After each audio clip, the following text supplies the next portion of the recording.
Bum bum bum bum bum bum bum bum bum bum bum bum. The Peter Dislike Show. Bum bum bum bum bum bum bum. So we only got about 50 more days until I become a billionaire. I really believe with very strong conviction that on July 18, 2023, we're going to Hunt Brothers the Bismuth market together. I mean, if it can happen with GameStop, if it could happen with silver in 1980, and then palladium in 2001 with the Ford Motor Company, why not Bismuth, right?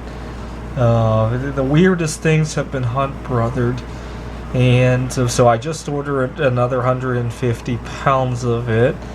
And in my lifetime, there have been several times where I really missed out, and that's why I'm not letting an opportunity slip again. I had just started collecting coins in the early 2000s when I bought a few 1/20th ounce gold coins. What had happened was my mom was giving me money for lunch, but I was really embezzling it. I would then find free food.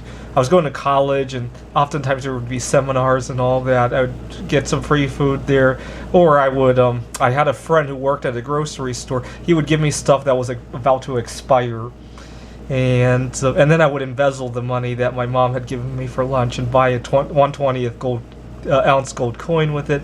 I was hoping to save up enough or save up the gold until I had an ounce of gold and trade it in for a 1 ounce coin. I never got that far. Eventually, I had a girlfriend, and that was that. And this was mid-2000s we're talking about, and I really missed out. I had dreamed that eventually I would have 400 ounces of gold and trade it in for one of those Fort Knox bars. You gotta understand, when you're 17 years old, it seems like you're gonna live forever, right? If you could save a couple of those 1/20th ounce gold coins every month, it doesn't seem like it would be that long until you had 400 ounces of gold coins, right? The idea that you might one day age and become disabled, that doesn't really cross your mind when you're 17, right? All right, and then in 2015, I had just gotten a large bonus at work, and I was thinking about buying iridium, which was like $200 an ounce at the time. And unfortunately, it's kind of funny, my bad habit got in the way.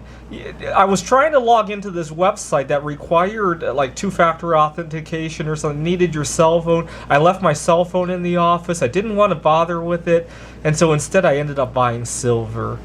I'll let you look up which one did better between 2015 and now, and all because I left my cell phone in the office. So it's kind of weird how it worked. Although there have been times where leaving my cell phone in the office has worked in my favor, so it's hard to say, right?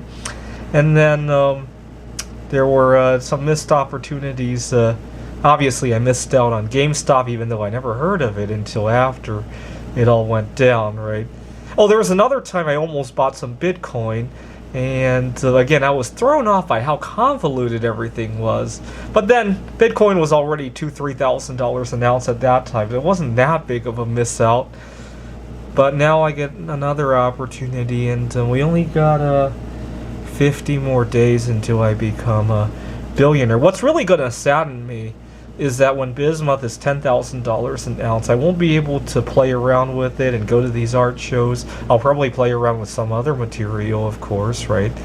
I think art will always be around. Or I could cater to some of the more expensive ends of the market, right?